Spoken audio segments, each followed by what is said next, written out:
या तो यहाँ से हम लोग जीत के जाएंगे या फिर हम लोग को मौत स्वीकार होगा। धरना से भयभीत है प्रशासन।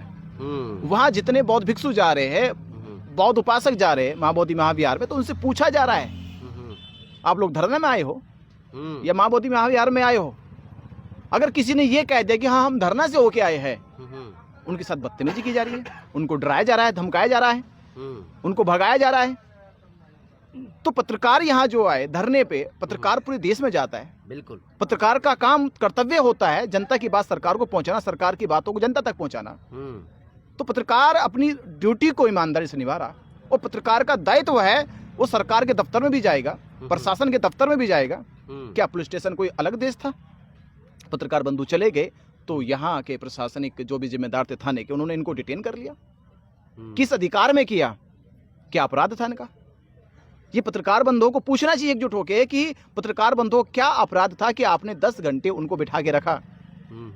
कोई एफआईआर उनकी, कोई गलत काम किया उन्होंने? कोई अपराध नहीं था, वो बिना अपराध के 10 घंटे की सजा दी उनको। सिर्फ जो आंदोलन की कवरेज दे रहे हैं बिल्कुल उनको, इसी के कारण है कि जो आंदोलन को दिखा रहे थे देश दुनिया को। और ये बता रहे जो डिटेन किए गए, साथ के साथ पत्रकार बंधुओं ने बताया, यूट्यूबर्स ने, कि हमसे ये पूछा गया कि आप क्यों झंझट में पड़े हो, अपने अपने साइड लौट जाओ, क्योंकि तुम लोग वीडियो बना रहे हो, वीडियो डाल रहे हो। तो उनको परेशानी हो रही है कि आप जैसे ईमानदार और समाज के प्रति जो समर्पित भाव से इस आंदोलन को दिखाने का काम कर रहे हैं, ये आपसे भी उनको परेशानी हो रही है। ये जो आंदोलन है कितना अभी जीत के करीब पहुंचा है? हम तो मान चुके हैं, हम तो मान चुके कि हम तो जीत के पास है और जीतेंगे। अब ना तो हमें आशंका लगती है, ना हमें कोई आश्वासन चाहिए। अब तो हक है, हक हम लेके रहेंगे। स्वरूपानंदी का एक देखे ट्विटर पर कह रहा है कि वो भंते के आड़ में चीवर पहने हुए लोग बैठे हैं, अब इन लोगों को समझाना पड़ेगा। हम पहुंच रहे हैं बोध गया समझाने के लिए। क्या कहिएगा स्वरूपानंद के लिए? महोदय ने तो कहा था कि मैं होली के बाद आ रहा हूँ, होली बीत जाए, मैं होली के बाद आ रहा हूँ। और होली बीत गई, रंग भी उतर गया, चेहरे भी साफ हो गए अब तो उनके, तो दिखाई नहीं दे रहे। अब तो वो दिखाई नहीं दे रहे। ट्वीट भी डिलीट हो गया, ट्वीट भी डिलीट हो गया, ट्वीट भी डिलीट हो गया। आप सोचिए, आई भी नहीं, पहले ही उनकी सिट्टी मिट्टी गुल हो चुकी है। ये तो संकेत है कि जीत की तरफ बहुत आप लोग नजदीक में हैं। बिल्कुल, पूज्य भंते जी बैठे हैं जिनके नेतृत्व में चल रहा है। भंते प्रज्ञाशील माथेरा जी है, भंते करुणाशील राहुल है, हमारे आकाश लामा जी है, और पूरा भिक्खु संघ बैठा, आप देख रहे हैं। ये जीत का प्रमाण है। तो देखिए यहाँ पर जो भीम आर्मी के प्रदेश अध्यक्ष अमर ज्योति जी हैं, जो कि रात्रि के 10 बजे पहुंचे हुए, इनसे बात करेंगे कि क्योंकि चंद्रशेखर आज़ाद लगातार इस मुद्दे को संसद भवन में उठा रहे हैं, और 2 बार जो है चंद्रशेखर आज़ाद इसको संसद भवन में काफ़ी सीरियस होकर मुद्दा को उठाने का काम किए। खुद भीम आर्मी के राष्ट्रीय अध्यक्ष विनय रतन सिंह जी बीते दिनों इस आंदोलन में शामिल हुए थे। अब जो है प्रदेश अध्यक्ष अमर ज्योति जी पहुँचे हुए हैं। क्या कुछ ये लोग करेंगे इसके पूरे आंदोलन को लेकर? कैसे देख रहे हैं इस आंदोलन को लेकर? क्या करेगी भीम आर्मी? अगला प्लान क्या होगा भीम आर्मी का? देखिए, सबसे पहले तो यहाँ जो बौद्ध भंते, भिक्षु, उपासक, उपासिका, इनके जज्बे को मैं जब पहले दिन से देख रहा हूँ, तो मुझे ऐसा लग रहा है कि जब ये लोग लगातार 35 दिनों से यहाँ बैठ करके, 37 दिनों से लगातार बैठ करके यहाँ पे महाबोधि महाविहार मुक्ति आंदोलन को मजबूती प्रदान करने के लिए, जबकि इनका काम ये नहीं है आंदोलन करना और धरने पे बैठना, इनका काम नहीं है।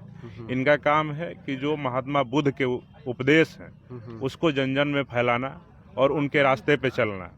जब ये लोग इतने, हाँ जी जी जी जी, जो बुद्ध का उपदेश है उसको प्रचार प्रसार करने के लिए, लेकिन ये आज अगर आंदोलन पे विवश हैं तो मुझे इनको देख करके हिम्मत मिल रहा है।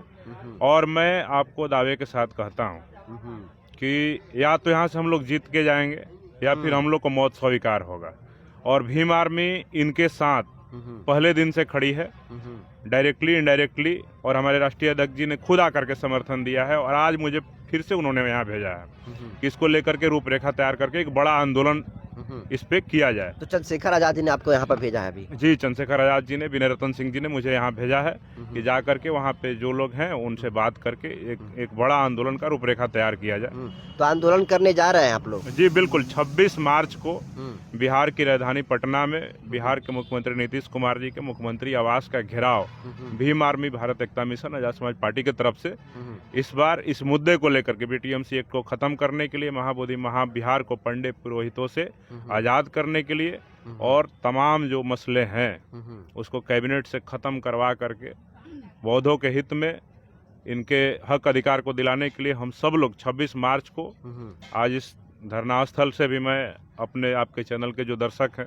जी पूरे बिहार के और अगल बगल के जो लोग भी चाहते हैं कि बिहार की सरकार, चूंकि आकाश लामा जी ने और भंते जी ने भी बताया कि ये मामला जो है बिहार सरकार के अंदर ही है, इसमें कैबिनेट में जिस दिन नीतीश कुमार जी इच्छा कैबिनेट का बैठक बुला ले, इच्छा से उन अपने और डिसाइड कर ले कि बीटीएमसी क्या है और क्यों इसको हटाना जरूरी है, उस दिन ये मामला खत्म हो जाएगा और ये बौद्ध महाबोधि महाबिहार बौद्धों को मिल जाएगा और पंडे पुरोहित यहाँ से हट जाएंगे और बीटीएमसी एक्ट खत्म हो जाएगा और नया कानून इस बोध गया टेम्पल मैनेजमेंट को टेम्पल को मैनेजमेंट करने के लिए नया कमेटी बन जाएगी। जो भी सरकारी कमेटी बने उसमें सारे के सारे बौद्ध हों और इसमें किसी भी गैर बौद्धों का हस्तक्षेप नहीं होना चाहिए, क्योंकि आप देखते हैं कि इस देश में जो भी मंदिर हैं उस पे ब्राह्मणों का कब्जा है, ईसाइयों के जो गिरजाघर हैं उस पे ईसाइयों का कब्जा है, मस्जिद है उस पे मुसलमानों का कब्जा है, गुरु घर है उस पे सिखों का है,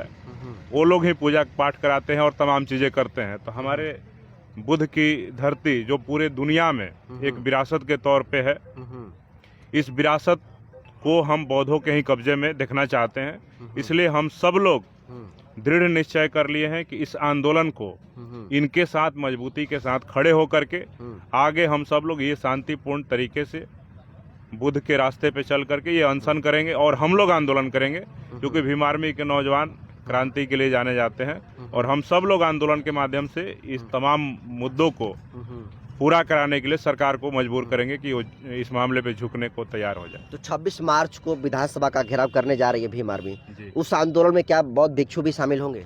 हम आग्रह करेंगे कि जो बौद्ध भिक्षु हैं, भिक्षु हैं, उपासक उपासिका जो लोग हैं वो उसमें शामिल हो, लेकिन हम स्पेशल फोकस है कि बिहार के जो आम आवाम हैं जो बाबा साहब डॉक्टर अंबेडकर के विचारों में विश्वास रखते हैं, बुद्ध के विचारों में, उनके उपदेशों में विश्वास रखते हैं, उनके उपदेशों को अपने जीवन में उतारने का काम करते हैं, वो सारे लोग सबसे पहले फ्रंट में खड़े होकर के आंदोलन के लिए आए और बौद्ध भंते और तमाम जो लोग हैं इन लोगों से तो हम सब चाहते हैं कि वो आए तो हमें आशीर्वाद मिलेगा, हमारे आंदोलन को मजबूती मिलेगी। लेकिन हम सब लोग जो बिहार के आम आवाम जो हैं, जो बहुजन समाज के जो लोग हैं, SC ST OBC माइनॉरिटी और तमाम जो लोग हैं, मैं उनसे आग्रह करूंगा कि इस आंदोलन को मजबूती प्रदान करने के लिए 26 मार्च को आप सभी ज़्यादा से ज़्यादा संख्या में बिहार की राजधानी पटना में पहुंचे और अपनी शक्ति का एहसास बिहार की सरकार को करा दे, ताकि उनको भी पता चल जाए कि बीटीएमसी एक्ट को मैं ख़त्म नहीं करूंगा तो ये आंदोलन जन आंदोलन का रूप लेगा। और ये मैं आपको आज बता दे रहा हूं कि भीम आर्मी की राष्ट्रीय अध्यक्ष जी ने अपने सारे प्रदेश अध्यक्षों से इस मामले को लेकर के बात किया है और आने वाले समय में आप देखिएगा कि मध्य प्रदेश से भीम आर्मी का जत्था बोध गया की ओर कुछ करेगा, महाराष्ट्र से कुछ करेगा, उत्तर प्रदेश से कुछ करेगा, राजस्थान से करेगा, छत्तीसगढ़ से करेगा, उड़ीसा से करेगा, झारखंड से करेगा, बंगाल से करेगा और तमाम जो प्रदेश हैं जहां भी भीम आर्मी कार्यरत है, सारे प्रदेशों से यहाँ पे हजारों हजार की संख्या में भीम आर्मी के कार्यकर्ता यहाँ पहुँचने का काम करेंगे। और जिस प्रकार से भंते जी ने बताया कि 5 अप्रैल को यहाँ पे लाखों के संख्या में लोग पहुँचेंगे, उस आंदोलन को मजबूती प्रदान करने के लिए हम लोग और दुगना दम लगा देंगे कि वो आंदोलन जो 1 लाख का है उस दिन 2 लाख का हो जाए। भीम आर्मी उसके लिए अपना हर संभव कदम और ताकत लगाने का काम एक आखिरी सवाल लेंगे। 37 दिन से बौद्ध भिक्षुओं का BT एक्ट 1949 को निरस्त करने के लिए आंदोलन चल रहा है। जितने ये गंभीर मुद्दा है, जितना सीरियस ये मुद्दा है, उसको लेकर तो विपक्ष को एक बहुत बड़ा मुद्दा बनाना चाहिए। क्या लग रहा है कि विपक्ष क्यों इस मामले में फिसडी है? देखिए, मुझे लगता है कि विपक्ष के नेता अभी इस चीजों को समझ ही नहीं पाए हैं कि बीटीएमसी एक्ट क्यों खत्म किया जाना चाहिए, महाबोधि महाबिहार बौद्धों के कब्जे में क्यों आना चाहिए हम तो मांग करेंगे कि बिहार में नेता प्रतिपक्ष तेजस्वी प्रसाद जी हैं, वो इस मामले को लेकर के विधानसभा में बात रखें। अगर वो बात रखते हैं तो मुझे ऐसा लगता है कि 2025 का जो विधानसभा का चुनाव होगा वो उनके फायदे में जाएगा, क्योंकि भीम आर्मी और आजाद समाज पार्टी बिहार में इस बार नीतीश कुमार को और भाजपा की सरकार को उखाड़ फेंकने के लिए दृढ़ निश्चय कर चुकी है। और हम सब लोग चाहेंगे कि विपक्ष के जो तमाम नेता या 4 विधायकों ने, उनकी पार्टी के विधायक ने जब इसको लेकर के विधानसभा में सवाल पूछा तो मैंने देखा कि विधानसभा अध्यक्ष उनको लगातार बैठने को कह रहे थे, 1 मिनट में बात खत्म करने को कह रहे थे। तो मुझे लगता है कि अभी इस मामले को लेकर के विधानसभा के अध्यक्ष और मुख्यमंत्री इस मामले को लेकर के सीरियस नहीं है। लेकिन नेता प्रतिपक्ष अगर इस पे आप बात रखते हैं, उनके पार्टी के लगातार जो विधायक हैं 70-80 विधायक यहीं के आरजेडी के सरजीत पासवान हैं, दुख होता है ना कि बोध गया जैसे धरती के विधायक जो स्थानीय विधायक हैं वो अभी इस धरने स्थल पे एक दिन घूमने तक नहीं आए और विधानसभा में आवाज नहीं उठाए। तो हमको लगता है कि ये दुखद मामला है और हम चाहेंगे कि विपक्ष के नेता और भी जो स्थानीय उनके पार्टी के विधायक हैं, क्योंकि हम लोग सदन में नहीं है, भीम आर्मी सड़क पे लड़ सकती है। इनके लिए हम लोग जो सड़क पे करना होगा, मुख्यमंत्री का घेराव करना होगा, तमाम मंत्रियों के आवास के बाहर धरना देना होगा, देने के लिए हम तैयार हैं।